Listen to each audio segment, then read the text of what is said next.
For 24 years, I lived in an illusion about the man I loved. Now, with his passing, an antique bronze key unlocked the door to the abyss of the truth. My name is Eleanor Vance, a high school English teacher, and I had lived a life that seemed perfectly complete with my husband, Nathaniel Nate Sterling.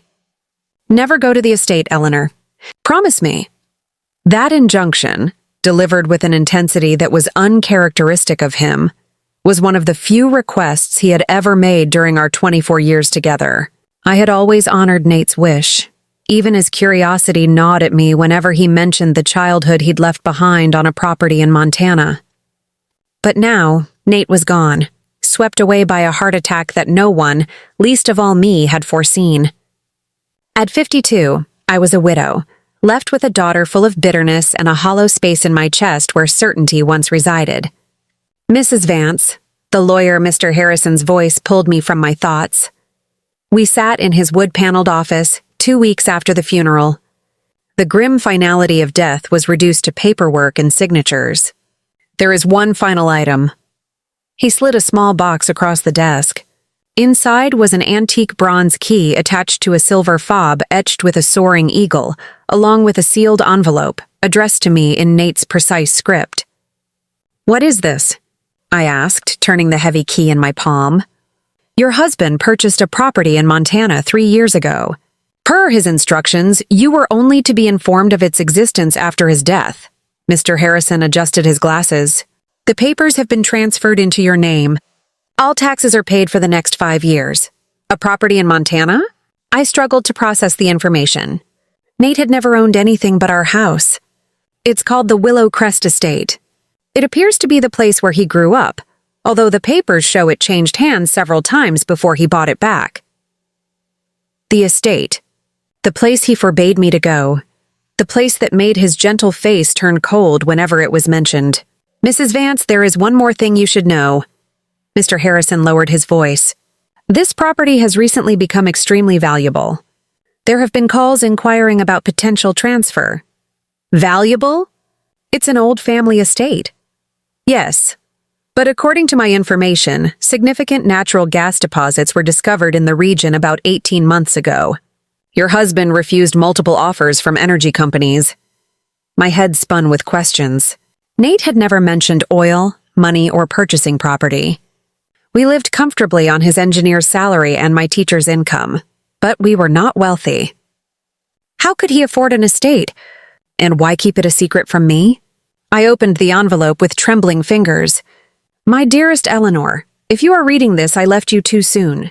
I am so sorry. There was so much I should have told you, but couldn't bring myself to face. The estate is yours now. I spent the last 3 years turning it from the ruin of my childhood into something beautiful, something worthy of you. I know I made you promise never to go there. I release you from that promise. In fact, I ask you to go there just once before you decide what to do with it. On the desk in the main house is a laptop. The password is the date we met, followed by your maiden name. I love you, Elle, more than you could ever know. Nate." I clutched the letter to my chest, tears blurring my vision. Even from beyond the grave, Nate was full of surprises. "I need to see this place," I finally said. "Of course," Mr. Harrison nodded. "But I must caution you, his family in Montana has contested the will. His brothers claim he was not mentally competent when he bought back the family property. The situation could become complicated." I tucked the key into my pocket, a strange determination forming in me. "I'm going to Montana, Mr. Harrison, today." 48 hours later, after hurried flights and a long drive through the Montana countryside, I found myself before the imposing wrought iron gates marked Willow Crest Estate. What lay beyond the gates was a property far more extensive and impressive than I had imagined. Rolling hills, groves of maple and birch turning a shimmering gold for autumn, and in the distance, a grand manor house and several outbuildings, all freshly painted. This was no dilapidated family farm. This was an inheritance. The key turned smoothly in the gate lock. As I drove up the winding gravel path, my heart hammered with both excitement and dread. What secrets had Nate hidden here? What part of himself had he kept from me all these years? The main house was a beautiful two-story structure with a wide veranda and large windows. Nothing about it suggested the pain Nate always associated with his childhood. This place had been loved, restored, and recreated. My hand shook as I inserted the key into the front door.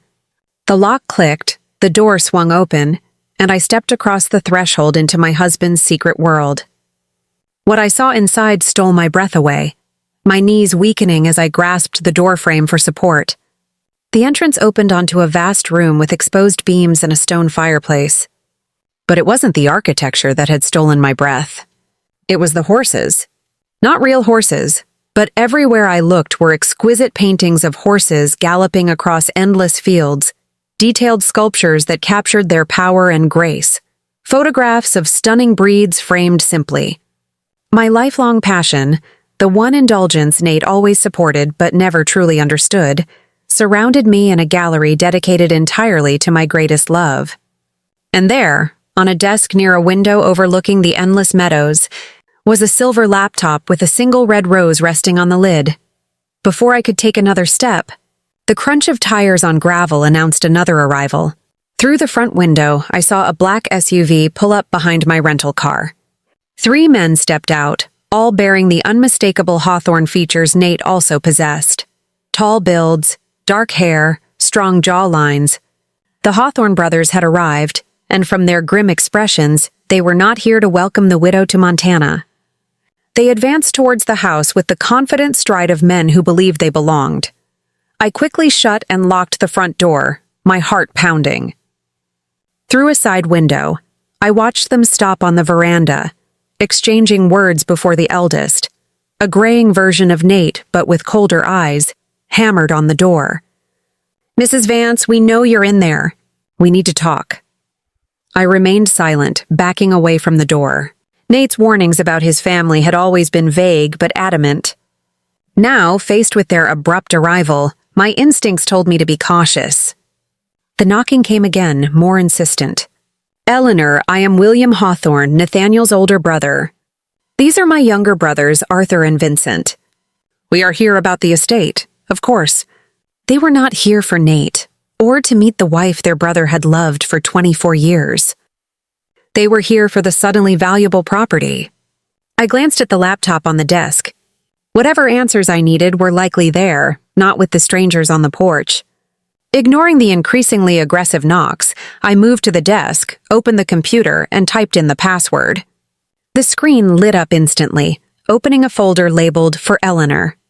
Inside were hundreds of video files, each named with a date starting 2 weeks ago, the day after his funeral, and stretching a full year into the future. With trembling fingers, I clicked on the first file. Nate's face filled the screen. Not the gaunt, pale version of the last months of his life, but a vibrant, healthy Nate, clearly filmed long ago. He smiled straight into the camera, the crooked grin that always made my heart skip. "Hello, Elle. If you are watching this, I'm gone and you made it to the estate, despite my years of making you promise not to come." He chuckled softly. "I should have known you wouldn't be able to resist, especially after Harrison told you about it." A lump formed in my throat. "Even now, he knows me too well. I made a video for every day of your first year without me. A year of me keeping you company while you grieve. A year of me explaining everything I should have told you while I was alive." He looked down for a moment, then back to the camera with determination. "Starting with why I bought back the estate I swore I'd never set foot on again." The knocking outside had stopped. Through the window I could see the men retreat to their vehicle, retrieving documents, exchanging grim-faced words. Nate continued. 3 years ago, I was diagnosed with hypertrophic cardiomyopathy, a heart condition inherited from our father. The doctors gave me 2 to 5 years. I chose not to tell you or Clara. I didn't want pity, and I didn't want our final years together shadowed by death. His eyes softened. I wanted to live fully with you until the end, not slowly die in front of you. Shock and anger surged through me. He had kept his illness a secret, made medical decisions without me, robbed me of the chance to prepare, to cherish our final moments. "I know you're angry right now," he said as if reading my thoughts. "You have every right to be. but I hope you'll understand that I made this choice out of love, not deception." The men outside were making phone calls, pacing the gravel drive with the frustration of men being denied their due. When I got the diagnosis, I decided to use the time I had left to create something meaningful for you. You always loved horses, always talked about having land someday so you could have them. So, I went to the last place anyone would expect, the estate I had fled at 18, swearing never to return. He leaned closer to the camera. "What my brothers don't know is that I legally purchased the estate from our father before he died. He sold it to me for a pittance, swearing to keep it secret from my brothers, who still assumed they would inherit it. This explained the legal challenge. They believed they were entitled to the property Nate had legally bought. The estate was in ruins when I bought it, Elle, just like it was when I was a child. But this time, I had the resources to transform it. The business trips for the last 3 years. I was here overseeing the renovation, building something for you." Outside, the brothers advanced on the door again.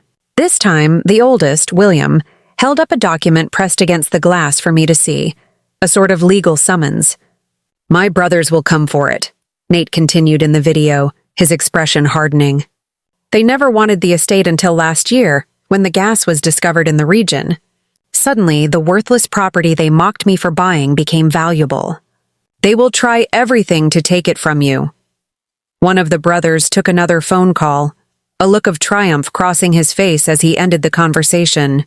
"In the bottom drawer of this desk is a blue file folder with every legal document you need. The estate is unequivocally yours. I made sure of that." Nate's face softened. "But Elle, whether you keep it or sell it is entirely your choice. I built this place for you, filled it with beauty for you, but I don't want it to be a burden." The video ended, freezing on Nate's smiling face. The knock on the door came again, more insistent this time. "Mrs. Vance, State Troopers. We need you to open the door, please." I took a deep breath, closed the laptop, retrieved the blue file folder from the drawer, and went to face what was coming next. As I reached for the doorknob, my phone rang. Clara, my daughter, was calling from home. I hesitated, then answered. "Clara, this is not a good time." "Mom?" Her voice was strained with anger. "Why didn't you tell me about Dad's estate or the gas? His uncles just called me, offering a fair settlement if I helped them contest the will. What the hell is going on?" So they had already reached out to my daughter.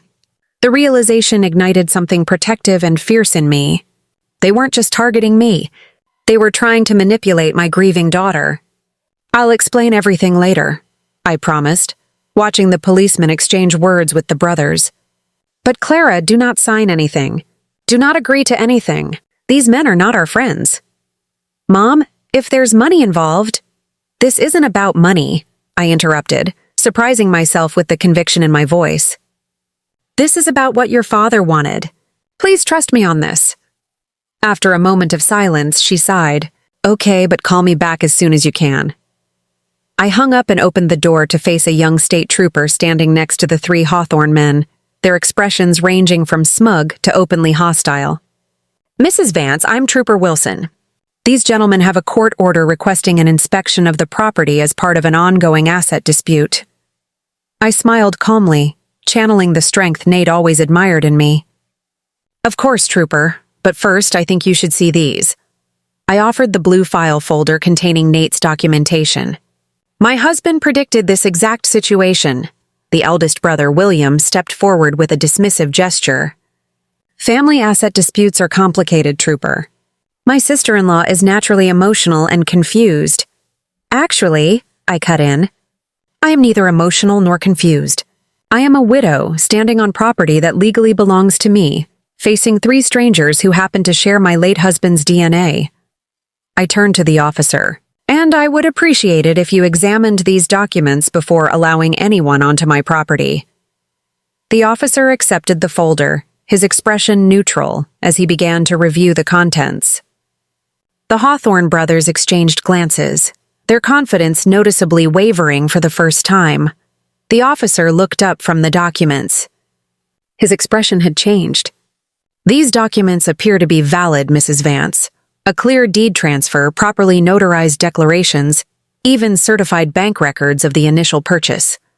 He turned to the brothers. "Gentlemen, I see no grounds for a forced inspection today. This appears to be a matter for civil court." William's face flushed with anger. "This is outrageous. That woman has no right." "That woman," I cut in calmly, "is Nathaniel Sterling's widow, and I have every right to be here." As the brothers reluctantly retreated to their car, followed by the apologetic officer, I felt a strange sense of both loss and discovery. I closed the door, walked to the desk, and opened the laptop again. Tomorrow's video awaited, and with it, more pieces of the man I had loved and was only just beginning to understand. Outside, the Hawthorne brothers may have lost this skirmish, but their faces as they drove away made one thing clear. The fight for Willowcrest Estate had only just begun. I closed the door on the retreating figures of the Hawthorne brothers and the state police car. The silence of the great room rushing back in. The adrenaline that had sharpened my words now left me trembling. The first video had shattered the reality I had known for 2 decades and 4 years. Nate had lived on borrowed time, building a fortress, a sanctuary for me, his love. I walked toward the laptop, drawn by the promise of the next message. Before hitting play on the day 2 video, I looked around the large, beautifully restored room. It was built to welcome light. North-facing windows stretched from the floor nearly to the ceiling, giving a panoramic view of the rolling Montana hills. The room was not just beautiful, it was specific. Every piece of furniture, every framed photograph of abstract art, none of it was Nate's taste. It was mine. He had remembered my college major before I switched to literature, environmental science. I recalled him gently teasing, "You traded the beauty of the planet for the beauty of the word. L." I had laughed it off then, but now I knew he was remembering something deeper, something I had forgotten. I hit play. Nate appeared again, seated in a worn leather armchair by the massive stone fireplace. His smile was not just a greeting, but a deeply intimate look. "Hello, my love. If yesterday's confrontation with William, Arthur, and Vincent left you shaken, good. They are formidable adversaries. But you, my Eleanor, are indomitable. Remember that. They came for the land, but more accurately, they came for the natural gas royalties this land is generating." I had not thought about the money, only the betrayal and the beauty. You may have asked, how could I afford all this? Well, the gas is the answer. But I need you to understand something about that gas, Eleanor. Something that relates to your forgotten passion. He leaned forward, his voice earnest. When I was first approached by the energy corporations, I was tempted, greatly. The money was the means to secure your future. But then I remembered the environmental science major you abandoned. I remembered your insistence that anything we did had to be right, not just profitable. I felt a rush of tears. He remembered the ethical core of my youth. So I spent months laying the groundwork. I didn't just sell the rights. I established a framework. The deal with Mountain Basin Energy, they are the drillers, is unorthodox. It prioritizes environmental protection over rapid extraction. The royalties are slower, but the land is protected from destructive, short-sighted practices. They agreed to an unprecedented level of oversight, which made their investors none too happy. He paused, a familiar glint of mischief in his eyes. I knew they would fight for quick, brutal profit, and I knew that you, Eleanor Vance, the literature teacher with the soul of an environmentalist, would be fiercely committed to upholding the terms. That was another part of the future I built for you. Financial security, yes, but also a legacy you could be proud of. He spent the next few minutes detailing the legal structures and necessary contacts, including a lawyer named Mr. Thomas, who specialized in sustainable energy law. Nate had truly thought of everything. He had leveraged their greed to fund my ethics. Now for the fun part, Nate said, rising and moving to a far corner of the room. Turn around, Elle. Look to your left. I turned, following the screen's direction, and gasped. Behind a sliding barn door, cleverly hidden in plain sight, was a vast, sunlit space. It was a painting studio. The huge, north-facing window, perfect for consistent light, illuminated a pristine white canvas on a professional, heavy-duty easel. There were shelves lined with tubes of oil paint, brushes of every size, and even a custom-built palette resting on a mobile table. When we first met, you were painting. Brilliantly. You set it aside for family, for your teaching career, for the life we built. You haven't touched a brush in 2 decades and 5 years. Nate's voice was soft, laced with regret. I am sorry I let you lose that part of yourself. This is your chance to reclaim it. This space isn't just about the paint, Elle. It's about possibility. It's about the person you put on hold. The land and the money give you freedom. The studio gives you direction. I stumbled toward the sliding door, tears streaming down my face. I hadn't realized how much I missed the smell of turpentine and linseed oil until that very moment. It was a physical ache, a craving for the colors that had once defined my inner world. I spent the rest of the afternoon simply touching the tools. The way the sable brushes felt against my fingers, the heavy, metallic smell of the oil paints. It was a physical reunion with an abandoned self. Just as the sunset began to cast long shadows across the fields, the doorbell rang. This time it wasn't the Hawthorne brothers. It was a burly, weather-beaten man with the calm, quiet eyes of someone who spends more time with animals than people. Mrs. Vance? I'm George, the estate manager and head of stable operations. Nathaniel told me you'd be here around this time. He spoke with a low, easy Montana drawl. George, I managed, wiping my tears. This place is beautiful. It was his masterpiece, ma'am. He finished it all for you. He even picked out the horses himself. The horses? I remembered Nate mentioning them in the video. Yes, come with me. The stables are ready. George led me across the yard, now dusted with a crisp, cool fall air, toward a large, newly constructed barn. Inside, there was the smell of hay, leather, and life. The stalls were impeccably clean, and I could hear the soft nickering of horses. George pointed down the row of stalls. 5 Morgans and 1 special boy. That's Midnight Shadow. I followed his gaze. In the last stall was a magnificent jet-black Frisian stallion. He was breathtakingly beautiful, tall, with a mane and tail that flowed like black midnight silk. He turned his head, his dark, intelligent eyes meeting mine. Nate said he reminded him of a painting you admired 20 years ago, George said, a small, rare smile playing on his lips. He spent 6 months tracking down a stallion with that exact look. He is yours now, Mrs. Vance. I walked up to the stall, my heart swelling with a gratitude so deep it was almost painful. This wasn't just a gift. It was a reaffirmation of everything I was. Nate also left instructions for me, George continued, his voice turning serious. He wants me to teach you to ride again. He said you'll need the rhythm of the saddle and the fields to fully connect with the land. I looked at Midnight Shadow, then back toward the painting studio and finally out at the wide, open horizon of the Willowcrest estate. Nate had given me freedom, direction, and a challenge. While George and I were discussing riding lessons, my phone buzzed. It was Clara. I had promised to call her back. I stepped outside the barn for privacy, the air cold and sharp. Clara, I'm sorry. I'm at the estate. I know you're upset about the Hawthorne brothers' call. What exactly did they say? Clara's voice was strained, still suspicious. They said Dad was being manipulated by some environmental group, and the gas deal was not financially reasonable. They offered me $300,000 to help fix it and get my fair share, before that crazy teacher, meaning you, sells it off for peanuts. The sheer audacity of William, Arthur, and Vincent was staggering. Clara, listen to me. Your father didn't suddenly become financially unreasonable. He spent his last 3 years building this place for us. He knew they would contact you. This entire estate, including the gas rights, is structured to provide financial stability for 3 generations. They are lying to you. But Mom, why was he so secretive? Why the grand gesture after he's gone? It feels dramatic and unfair. I know it does, I conceded, my voice softening. But he had his reasons.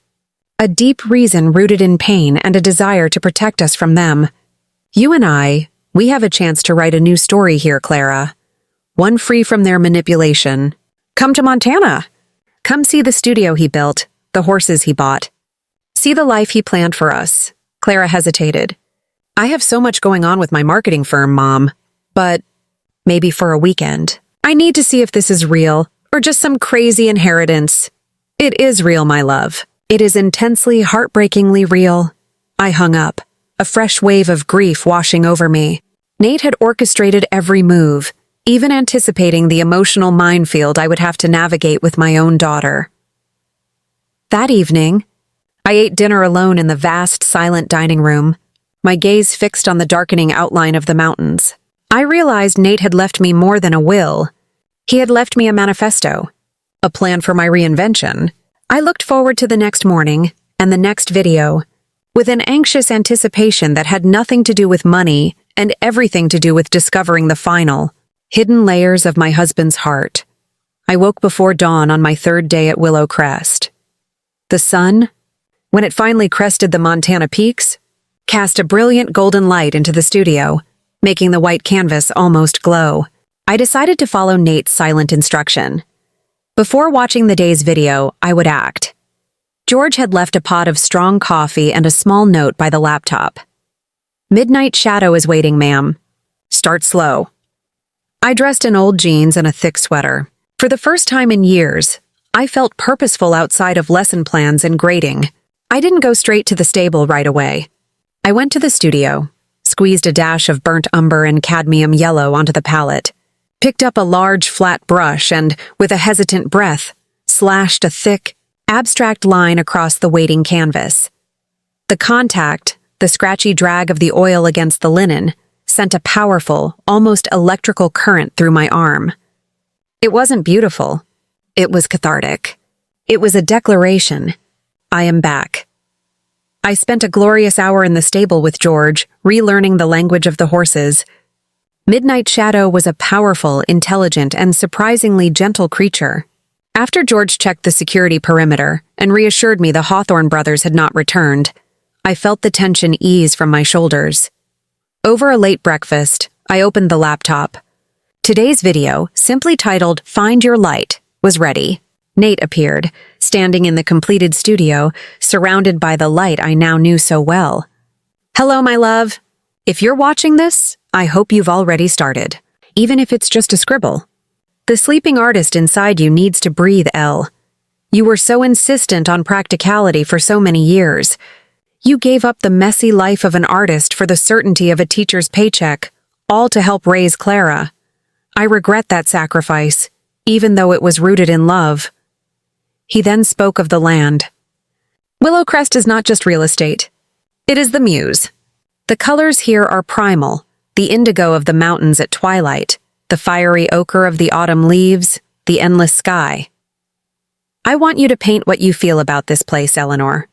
Not just what you see. I believe your greatest work is waiting here. Don't worry about being profitable or famous or even good. Just paint. Let the freedom I gave you flow through the brush." The video was a love letter to my talent, a powerful permission slip to reclaim myself. That afternoon, Clara arrived. The moment she stepped out of her rental car, dressed in slick city black and carrying a designer suitcase, the contrast with the rugged, isolated landscape was stark. She looked exhausted, stressed, and profoundly unhappy. "What the hell is this, Mom?" Her voice held a mixture of astonishment and accusation as she surveyed the sprawling estate. "It looks like a billionaire's retreat. How could Dad afford this?" I led her inside, the warmth of the roaring fire contrasting sharply with the chill of her demeanor. Before answering, I took her straight to the dining room table where the laptop waited.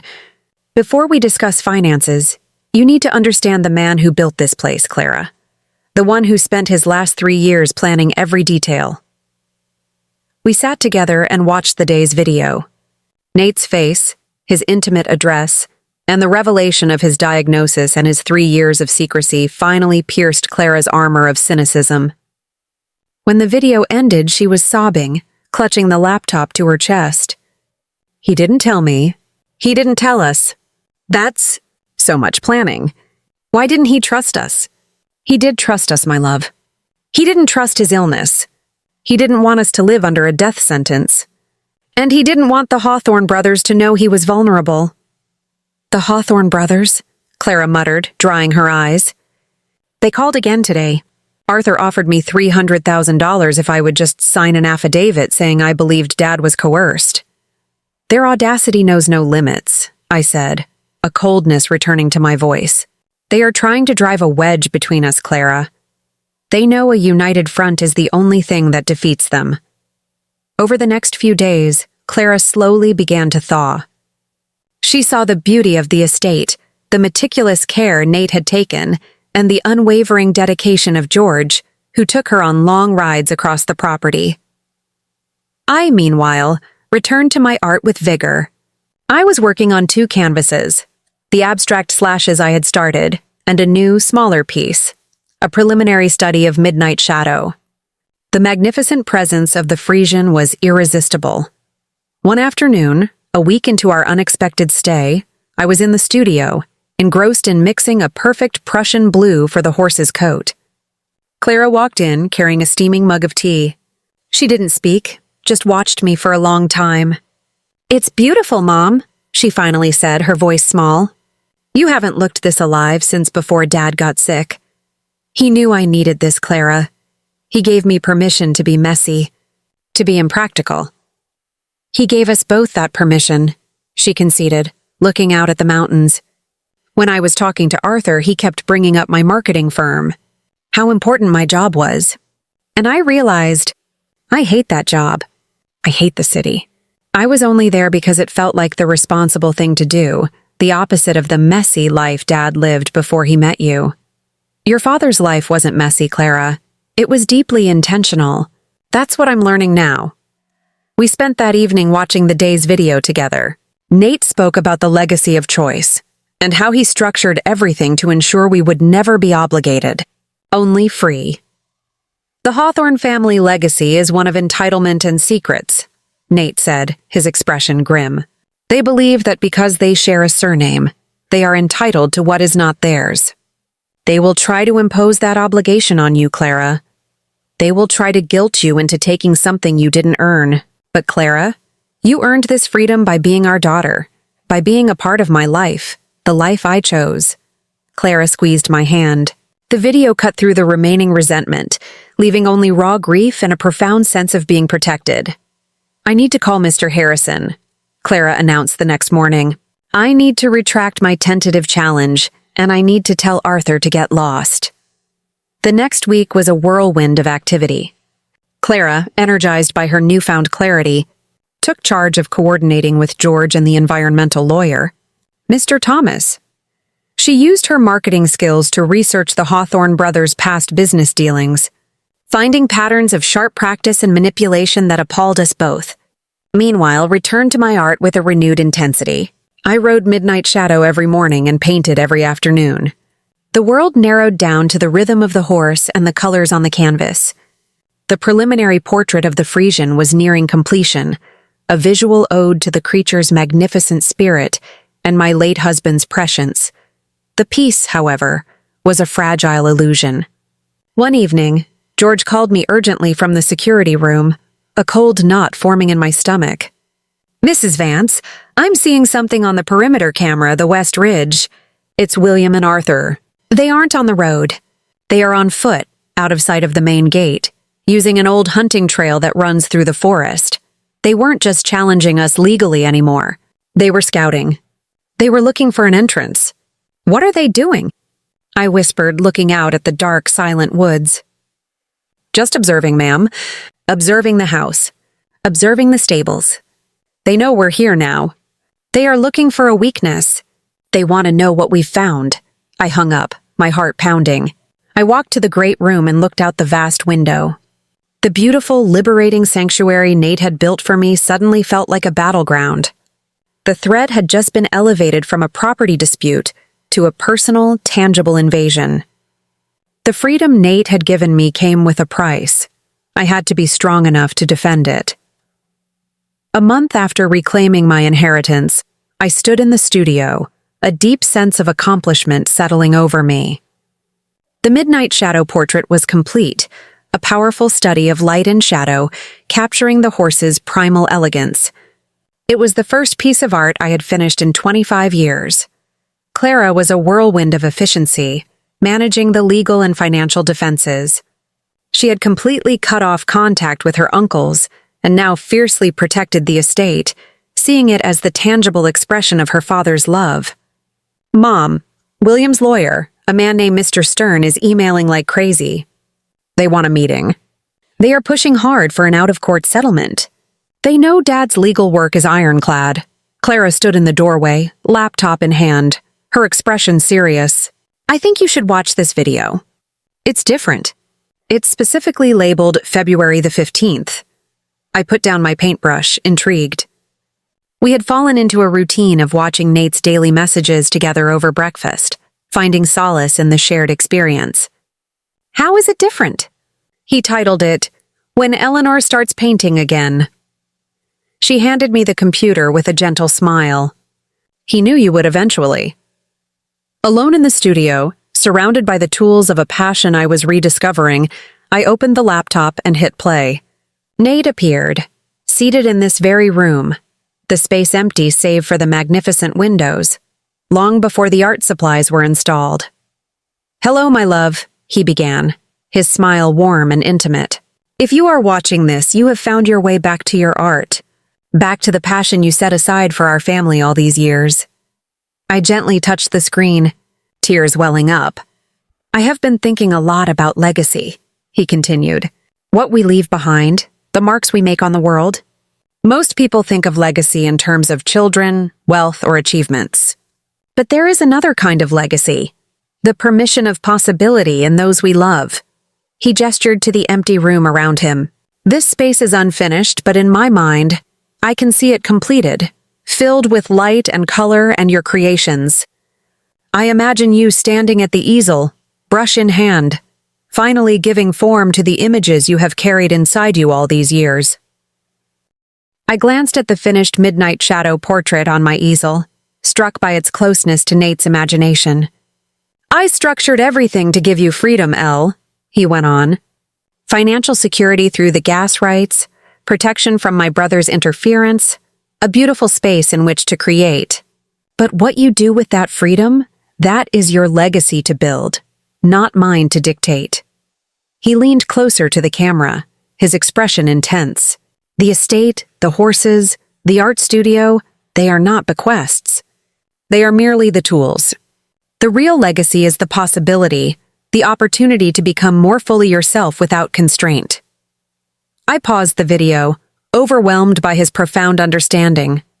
Nate had understood me better than I understood myself, had seen the sleeping artist still alive within the practical teacher and devoted mother I had become. When I resumed the video, his expression softened again. "I do have one request, however, though you are free to accept or reject it.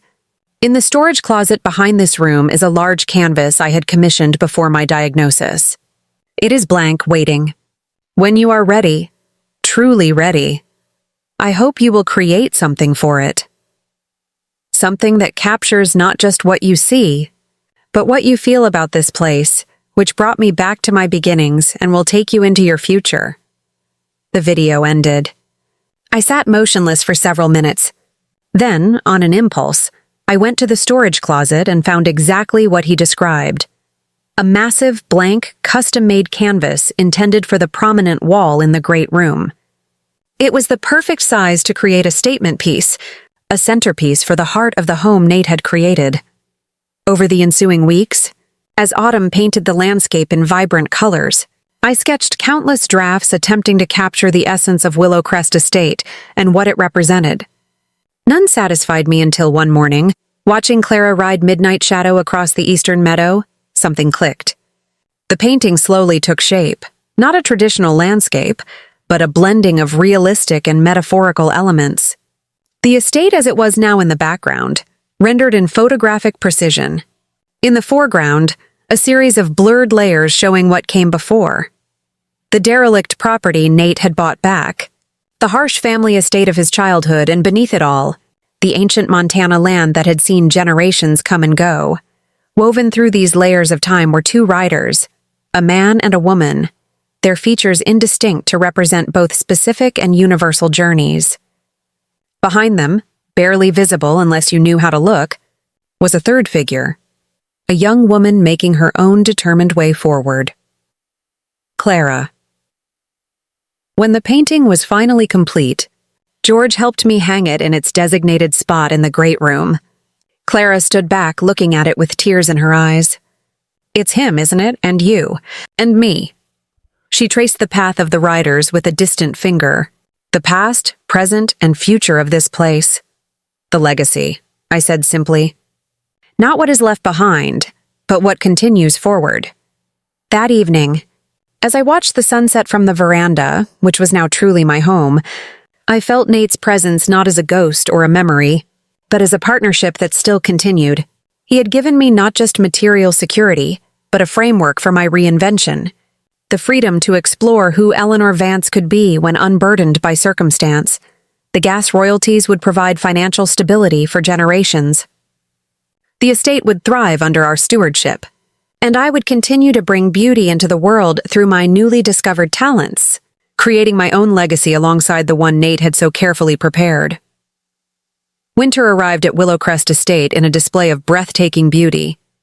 A blanket of pristine snow covered the rolling meadows, ice crystals formed delicate patterns on the windows, and smoke curled from the stone chimney into the sharp Montana sky.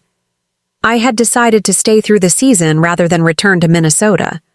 Compelled to experience the full cycle of seasons on the land that had become my unexpected home, Clara had reluctantly returned to her life in Minneapolis. Her marketing firm, despite her newfound distaste for it, was unwilling to extend her indefinite leave. Our ritual of the daily video continued over FaceTime. The three of us remained connected, Clara in her city apartment, me in the ranch living room, and Nate's recorded presence binding us across time and space. "The West Hills are especially beautiful after a fresh snow," Nate commented in today's video, filmed exactly a year ago in this same room. "If George has maintained the snowmobile in the equipment shed, take it out to the ridge overlooking the valley. The view at sunrise is worth the early rise." I smiled at his continued ability to predict my experience. Just yesterday, George had mentioned the snowmobile and offered to show me the winter trails Nate had mapped across the estate. 6 months had passed since my confrontation with the Hawthorne brothers. True to our agreement, they had maintained their distance, although my lawyer occasionally forwarded communications from their legal team. Technical questions about property boundaries as Mountain Basin Energy began preliminary work on the eastern edge of the estate. The gas project was proceeding with deliberate caution, the company honoring our unusual agreement that prioritized environmental protection over quick profit. Mr. Thomas had become an unexpected ally. His initial business concern having developed into genuine respect for the sustainable approach Nate had envisioned, and I was fiercely committed to upholding. My phone rang, pulling me from my thoughts. Clara's name flashed on the screen. "Is everything all right?" I answered immediately, unnerved by the unprompted call. "Our daily video conversation wasn't scheduled for several hours." "I'm not sure," she replied, her voice taut. "I just had a strange visit from Uncle Vincent." I gripped the phone tightly. "Vincent? What did he want?" "Officially, he came to apologize for his role in trying to manipulate me against you." She paused. But something felt wrong about the whole conversation. He kept asking subtle questions about the estate, if I visited often, if I noticed any unusual activity around the property. "Did you tell him anything?" "Of course not." I kept my answers vague and non-committal. Her voice lowered. "Mom, I think they are planning something." This felt like reconnaissance. A chill unrelated to the winter temperature ran through me. The Hawthorne brothers had been unnervingly quiet these past months. Too quiet, perhaps, for men accustomed to fighting for what they wanted. "I'll alert George and ramp up security," I reassured her, "and I'll have my lawyer contact theirs to remind them of the terms of our settlement." "There's something else," Clara added hesitantly. "Vincent mentioned that William has been ill. Some kind of heart ailment requiring surgery. He tried to play on my sympathy, suggesting the family should pull together in a time of crisis. The same heart condition that had claimed Nate, the inherited hypertrophic cardiomyopathy our father had passed down. I wondered if William was concealing his diagnosis from his brothers, just as Nate had hidden it from us. Be careful, Clara. This could be legitimate, or it could be another manipulation tactic. That's what I thought. She sighed. I hate having to suspect every interaction with Dad's family. After ending the call, I walked to the window overlooking the snow-covered driveway, the unease settling in my stomach. The Hawthorne brothers had proven themselves ruthless and deceptive. Their apparent retreat could simply be a strategic regrouping. I called George immediately, relaying Clara's concerns. His reaction was characteristically calm, but resolute. I'll alert the security team and check the perimeter surveillance, ma'am, he assured me. We put those systems in place for exactly this scenario. Another of Nate's precautions, discreet but comprehensive security across the estate, with cameras monitoring all access points and motion sensors covering the most vulnerable approaches.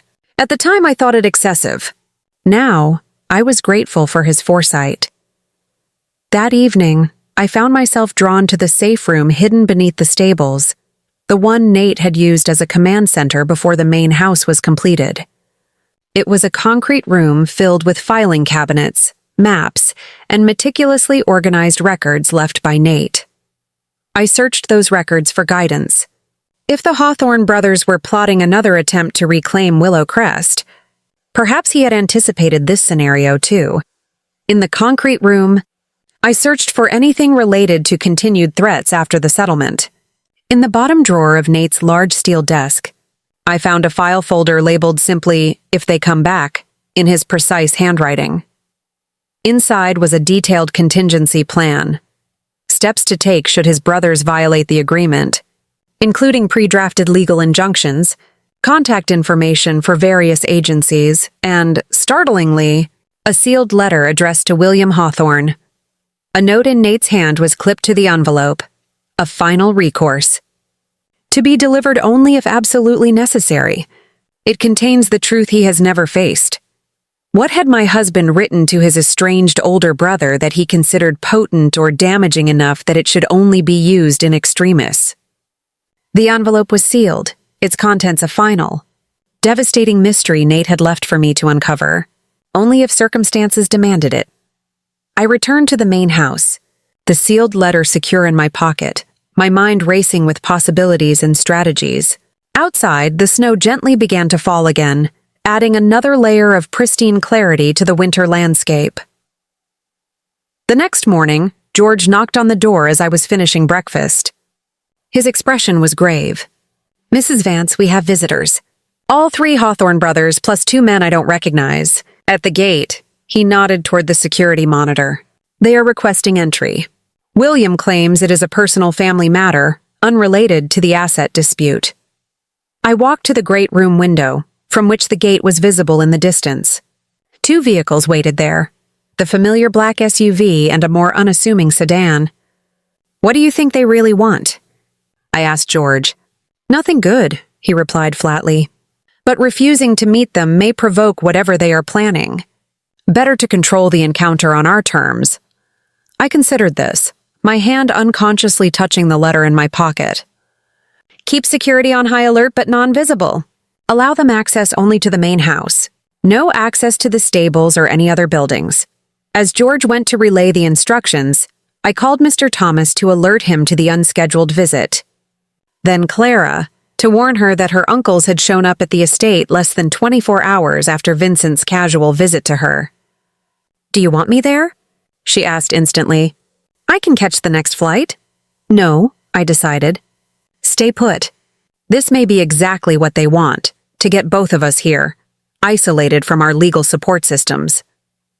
Through the window, I watched the gate swing open, allowing the 2 cars to proceed up the long drive. Taking a steadying breath, I went into the bedroom to retrieve one more item Nate had left for exactly this kind of confrontation. A small digital recorder disguised as a decorative brooch. Whatever the Hawthorne brothers wanted, I intended to have a record of every word. When the doorbell rang, I was waiting in the great room, seated calmly in the armchair opposite the entrance, the recorder pinned to my sweater, the mystery letter securely tucked into my pocket. I knew this was the culmination of the defense Nate had carefully constructed. I was ready to play my part. George answered the door with professional courtesy, ushering our unwelcome guests in. William entered first, looking visibly thinner than at our last encounter, his complexion sallow beneath his tan. Arthur and Vincent followed, their expressions carefully neutral. The two strangers trailed behind, one carrying a small medical bag suggesting he was a doctor, the other holding a leather portfolio similar to those favored by legal professionals. Eleanor. William nodded in greeting, his voice lacking its usual commanding tone.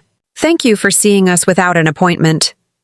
Family seems to always arrive unexpectedly, I replied smoothly. Please sit down. George, would you bring our guests coffee?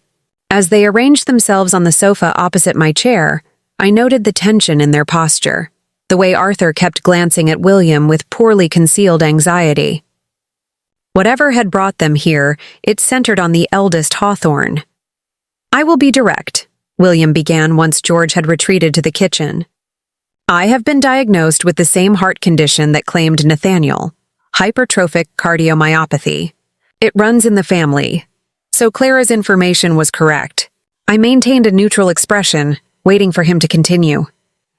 My condition has progressed. Specialists give me 6 months without intervention, potentially several years with the right course of treatment. He gestured to the man with the medical bag.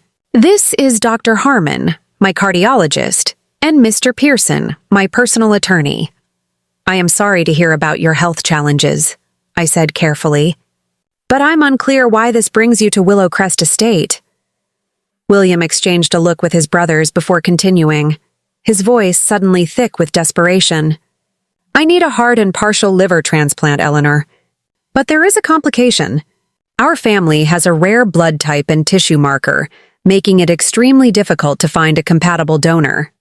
A chilling suspicion began to form in my mind, cold and terrible. That sounds difficult, but again, why come to me with this? Because, Dr. Harmon interjected professionally, based on medical records we reviewed, your late husband would have been a perfect match as a donor for William. And due to the genetic factors involved, there is a significant probability that your daughter, Clara, may also be compatible. The sheer audacity of their request struck me like a physical blow. They wanted to test Clara, to use my daughter's body as a potential source of salvation for the man who had tried to steal her inheritance and sabotage me. You want my daughter to be tested as a potential donor for you, I clarified, making sure the recorder picked up every word of this extraordinary conversation. Only preliminary blood work to check compatibility, Arthur jumped in smoothly. Nothing invasive at this stage. And if she is compatible, I pressed. Then what?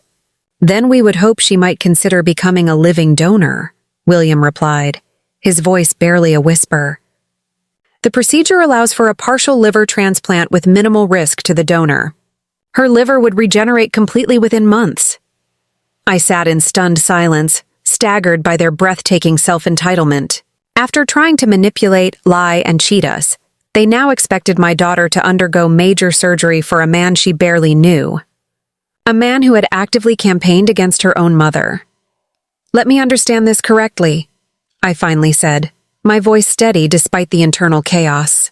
You tried to steal this property from me, campaigned against my daughter with lies and half-truths, and now you come here to ask if she will undergo surgery to save your life. William at least had the decency to look uncomfortable. I understand how this looks, but we are still family, Eleanor. Blood connects us whether we choose it or not. Blood, I repeated meaningfully, remembering Nate's videos, his painful history with these men, his determination to shield Clara and me from their toxic influence. You are correct about one thing, William. Blood connects us, but not in the way you think. I pulled the sealed letter from my pocket, noting the flash of profound recognition and fear in William's eyes. Nathaniel left this for you, I told him, holding it just out of his reach, with instructions that it should only be delivered in extremis. I believe this qualifies.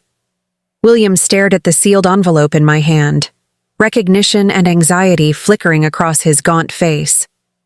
Nate wrote me? Apparently, he anticipated that even a legal settlement wouldn't keep you away permanently, I said. He prepared for every scenario, including this one. An awkward silence fell over the room.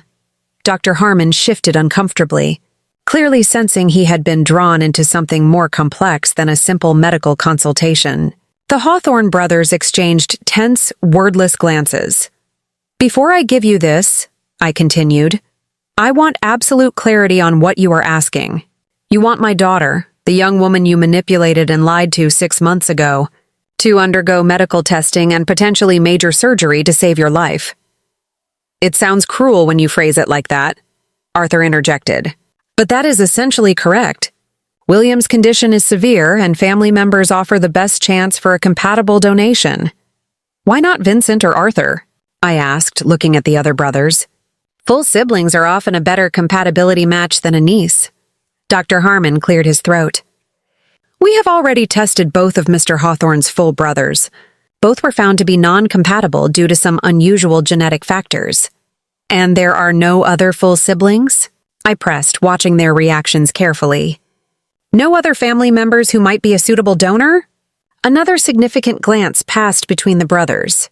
Vincent looked away, suddenly fascinated by the view through the great room window.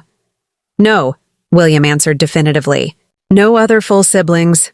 I nodded slowly, then handed him Nate's letter.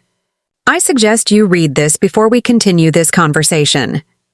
With slightly shaking hands, William broke the seal and unfolded the pages inside.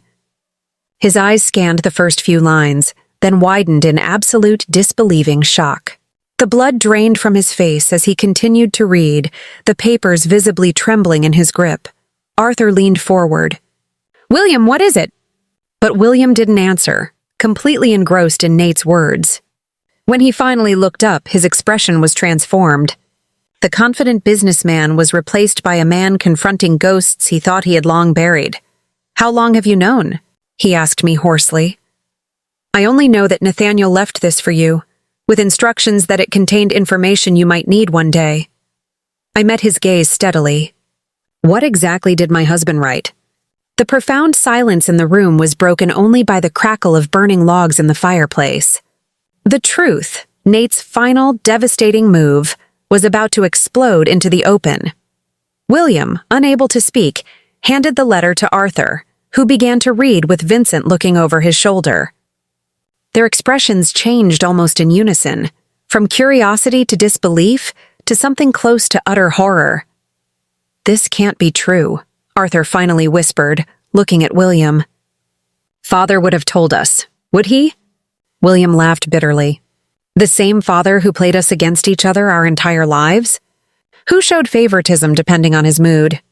Who delighted in holding secrets over our heads? Perhaps, I suggested quietly, my voice cutting through their internal drama.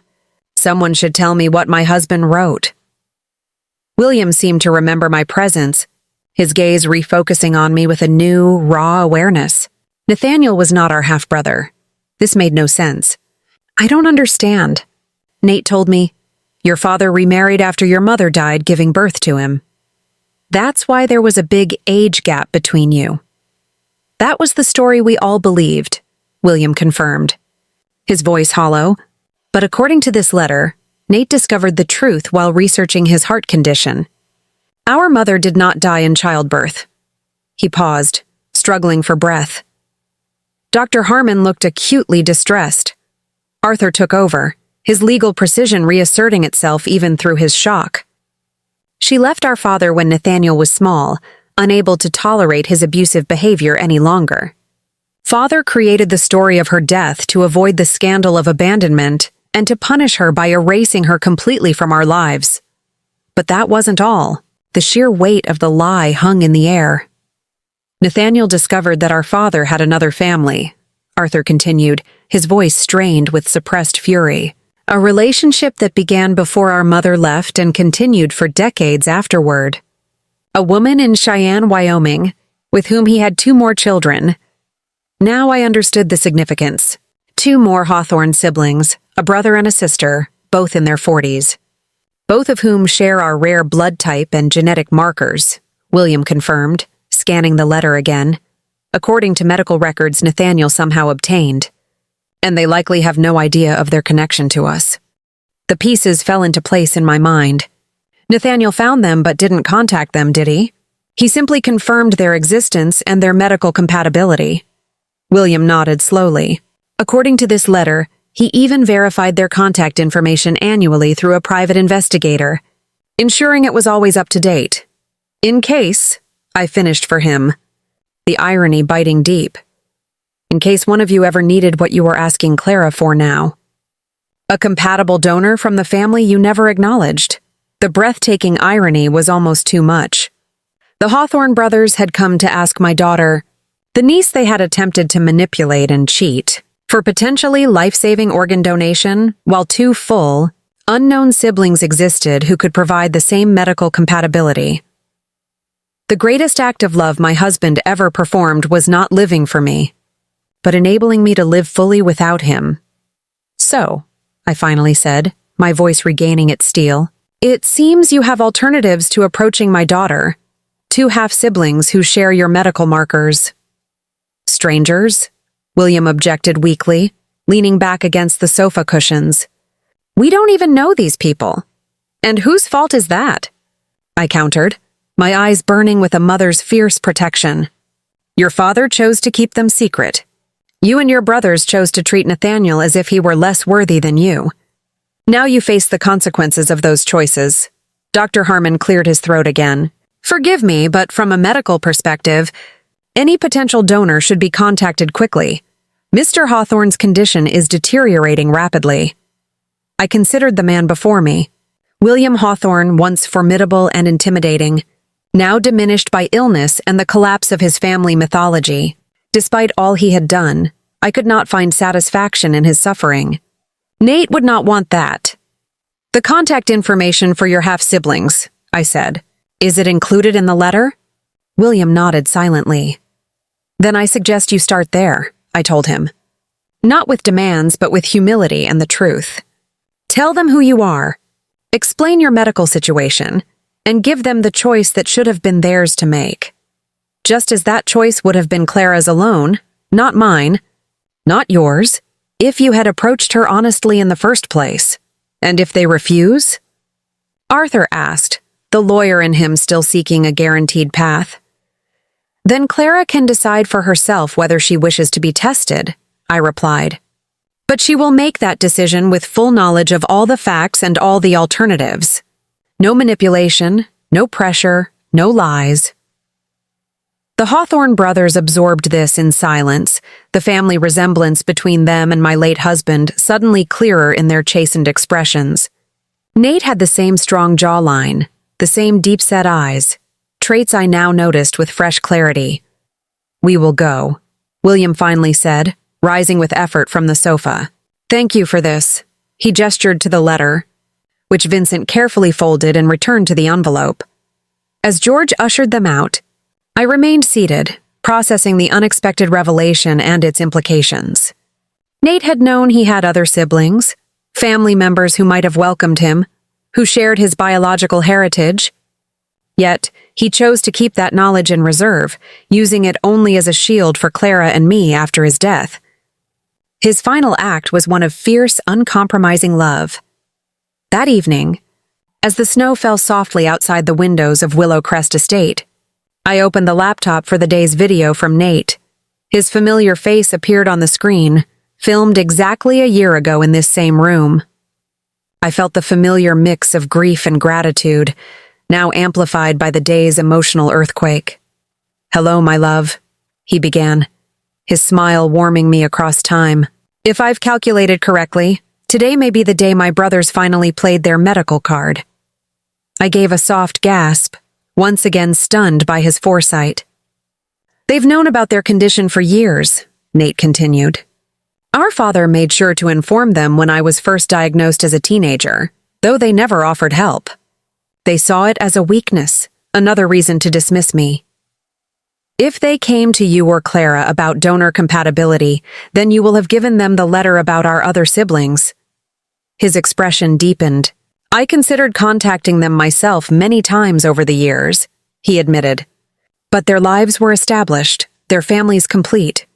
I questioned my right to disrupt that with ancient history and biological connections that might mean nothing to them.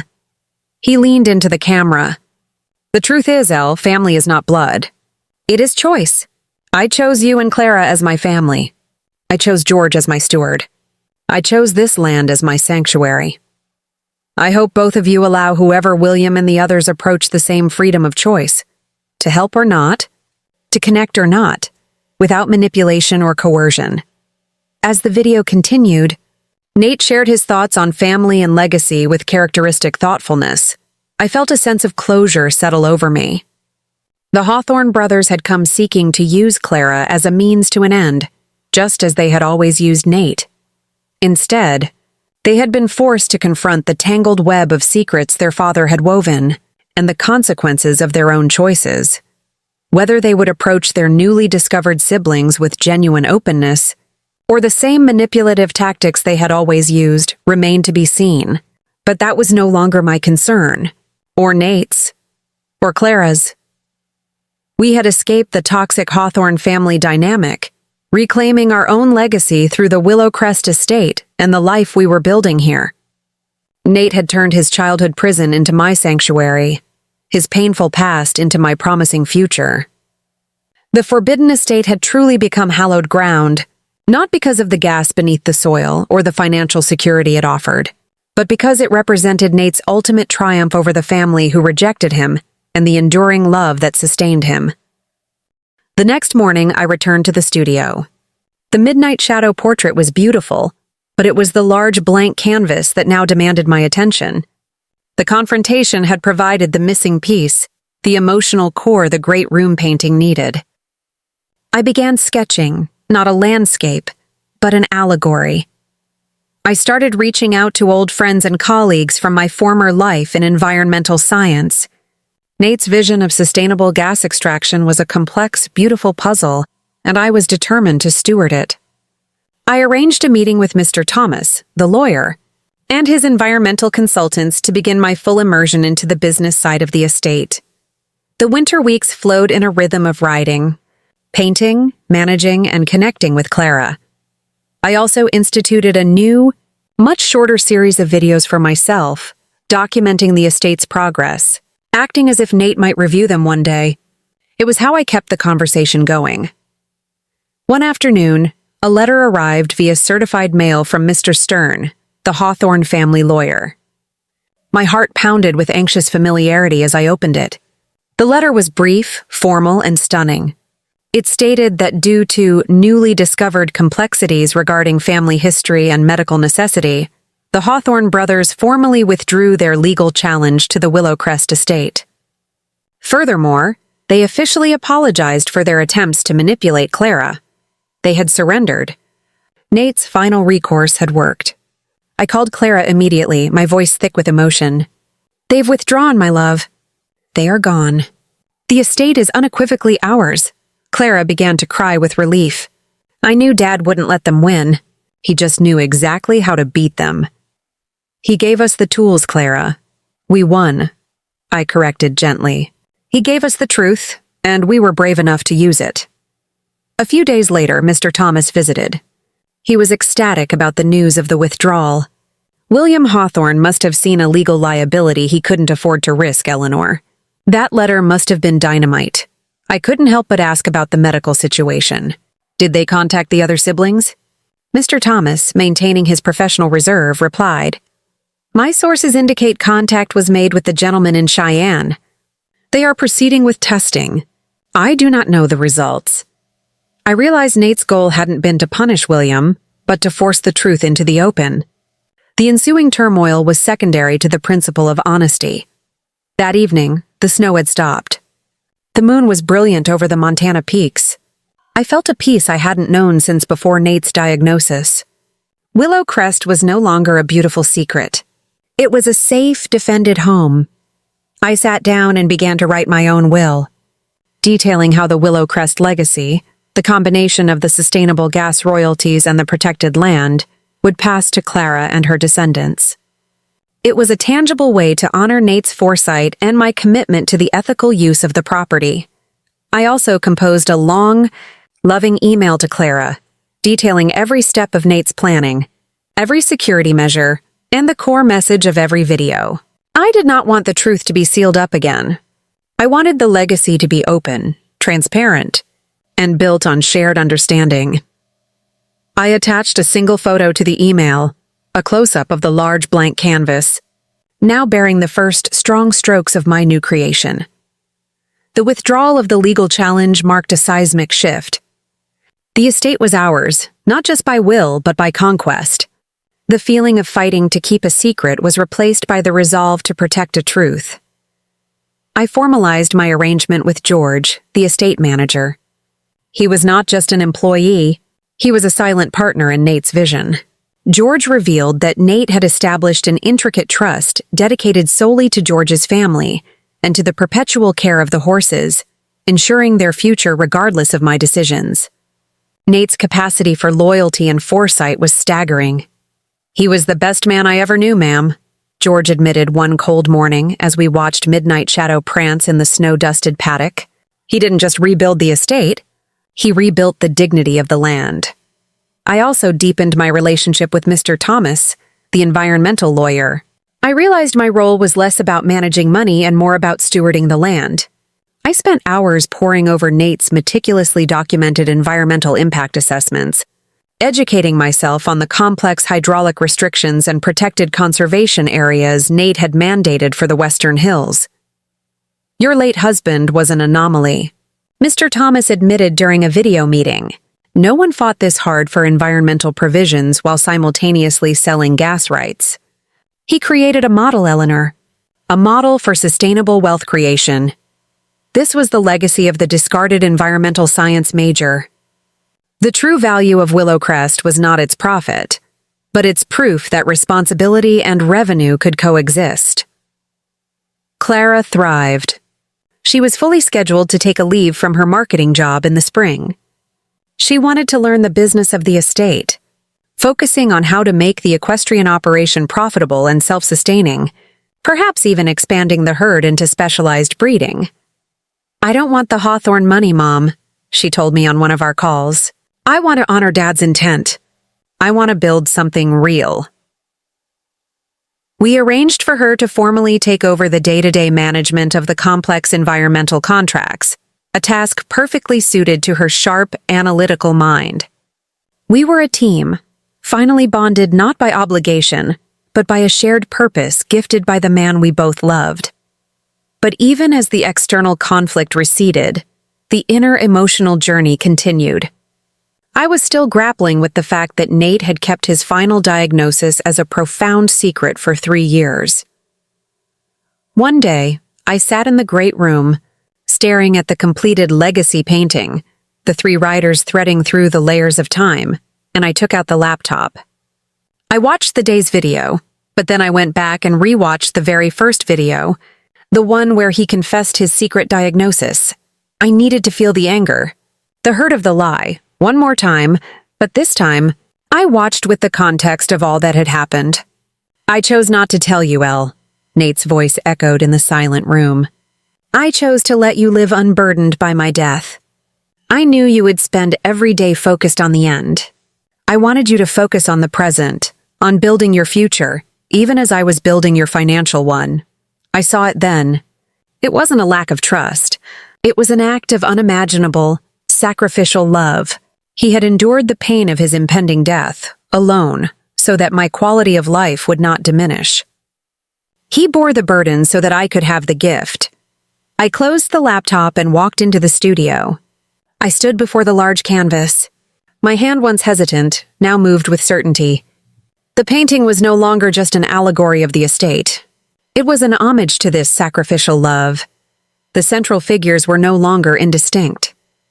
They were Nate and I, riding toward the sunrise, the landscape behind us no longer hostile, but enveloped in a fierce, protective light.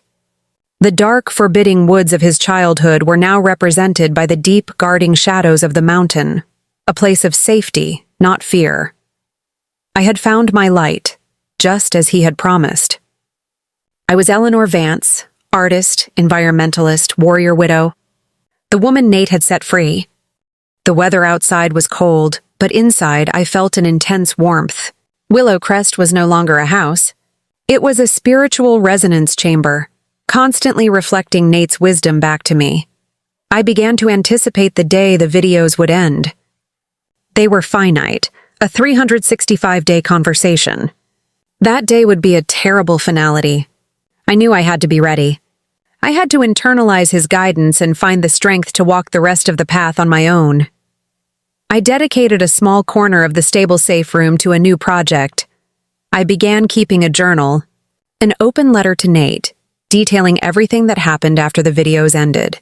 It was how I would continue the partnership, ensuring my future was as transparent and loving as the legacy he had created. I wrote about the day the Hawthorne brothers withdrew. I wrote about Clara finding her purpose. I wrote about the colors of Midnight Shadow's coat in the winter sun. It was preparation for the coming silence. I realized Nate hadn't just left me material wealth. He had left me a roadmap for the second half of my life, a detailed guide on how to become the person I had always wanted to be. The legacy was not just what he left behind, but who he enabled me to become. I imagined the day the last video would play, and I knew I would not watch it alone. I would watch it with Clara, and with the full unbound spirit of the reborn artist.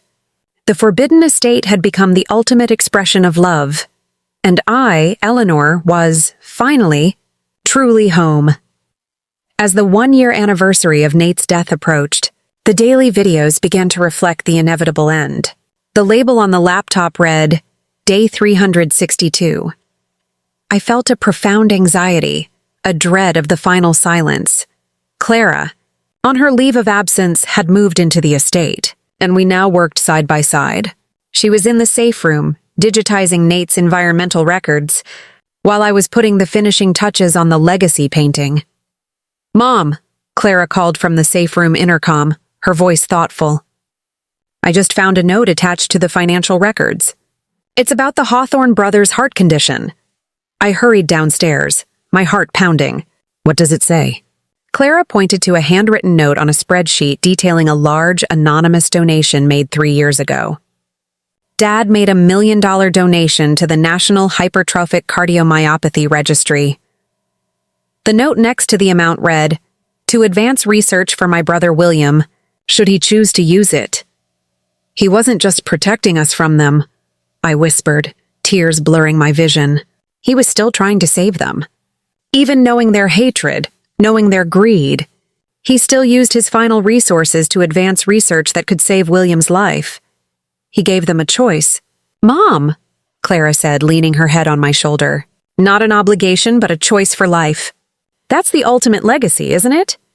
To allow life, even for your enemies." This discovery was the final, devastating piece of the puzzle. Nate was not merely a protector.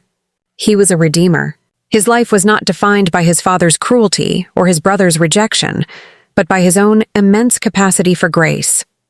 The next 2 days, the videos were quiet, simple messages of love and encouragement. Nate talked about favorite memories, about moments in our life that seemed insignificant at the time, but now glowed with profound meaning. Day 365. The day of the final video arrived under a blanket of fresh snow. Clara and I sat on the sofa, holding hands, the laptop resting on the coffee table.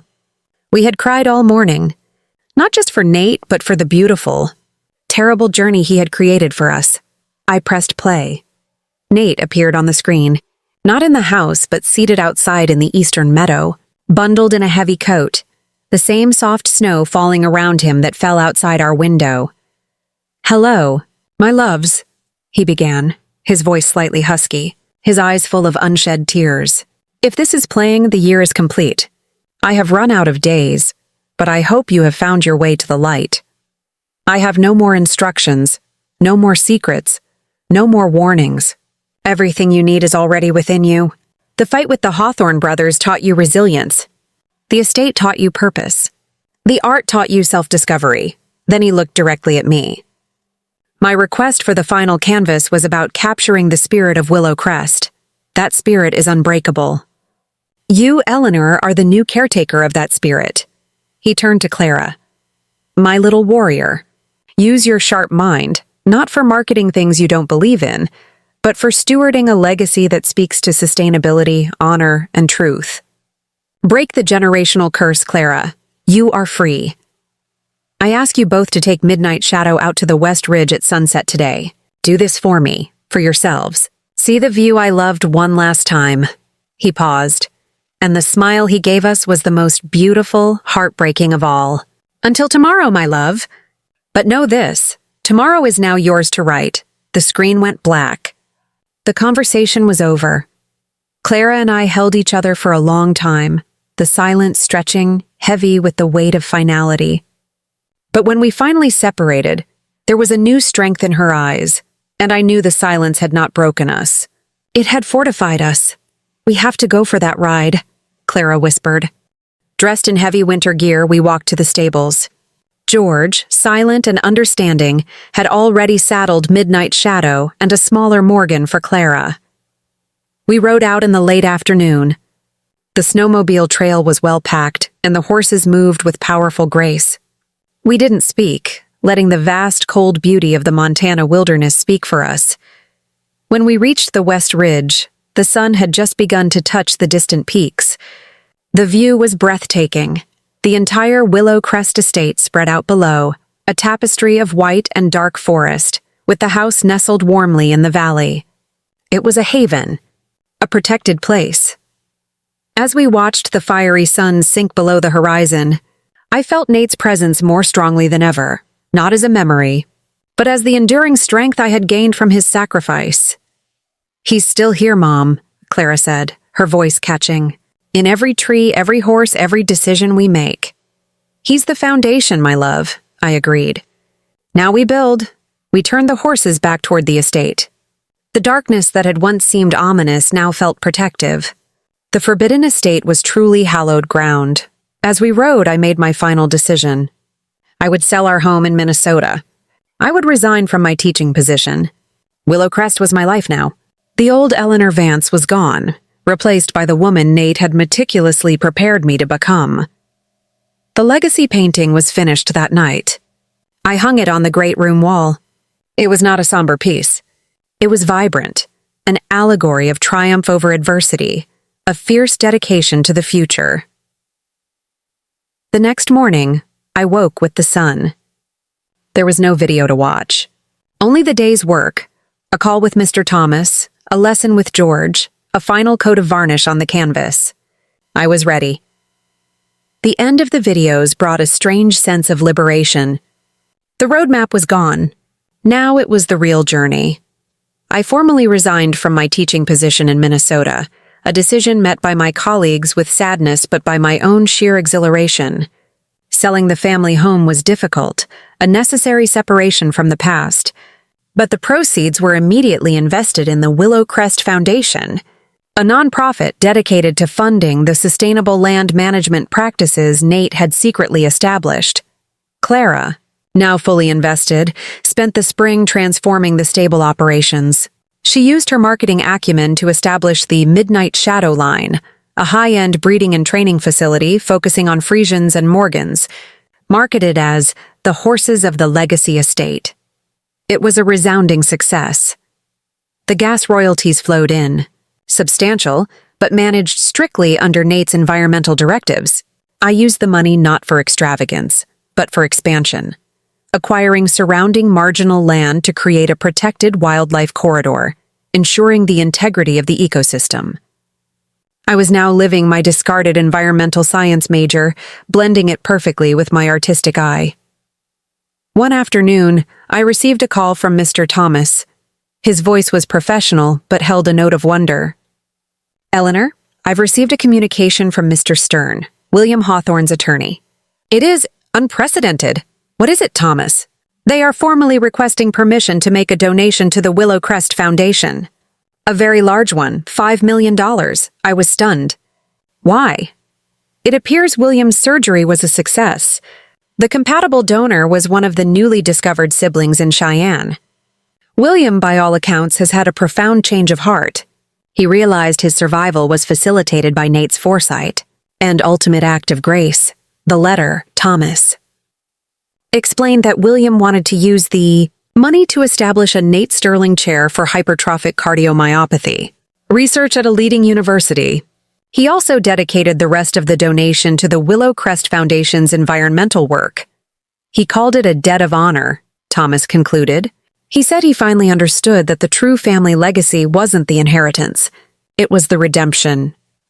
The toxicity of the past was being purified by Nate's final, quiet act of forgiveness. The Hawthorne brothers' greed had forced the lie into the light, and the light had healed them. I approved the donation.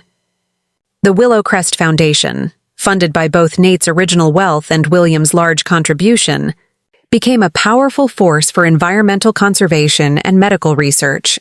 The estate, once a forbidden place of pain and secrets, was now a shining example of second chances.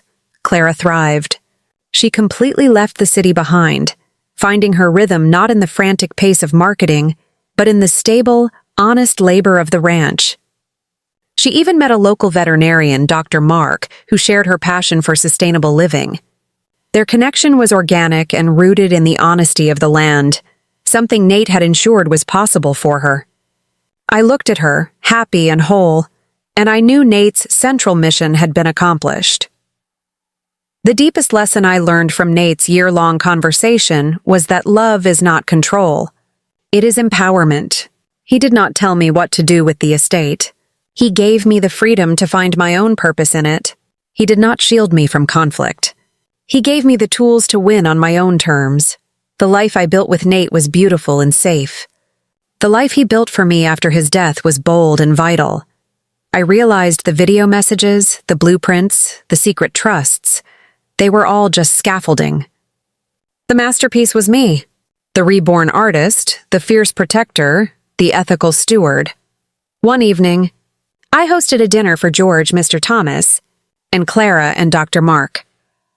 I sat at the head of the long dining table, surrounded not by people of blood, but by a chosen family, those who understood and upheld Nate's vision. To Nate, I raised my glass. He taught us that the true legacy is not what is left behind, but what continues forward. My vision had completely shifted. I no longer looked back at the past, but ahead to the unwritten future. A future built on a foundation of integrity, art, and uncompromising environmental stewardship. The estate, the horses, the foundation, the art, they all sang the same song. The forbidden became the cherished. The final takeaway was this. My husband's greatest act of love was not living for me, but enabling me to live fully without him. His final breath gave me the air to breathe again. His secret sanctuary became my stage of defiance. The pain of the past had been purified by the promise of the future. Never let anyone tell you, your second chapter cannot be bolder than your first. If you were inspired by Eleanor's journey of betrayal, breathtaking sacrifice, and ultimate redemption, hit that subscribe button. Join our Unbound Spirit family and tell me in the comments, what is the one thing you had to let go of to claim your true legacy? Until next time, remember that the most beautiful stories are the ones we write for ourselves.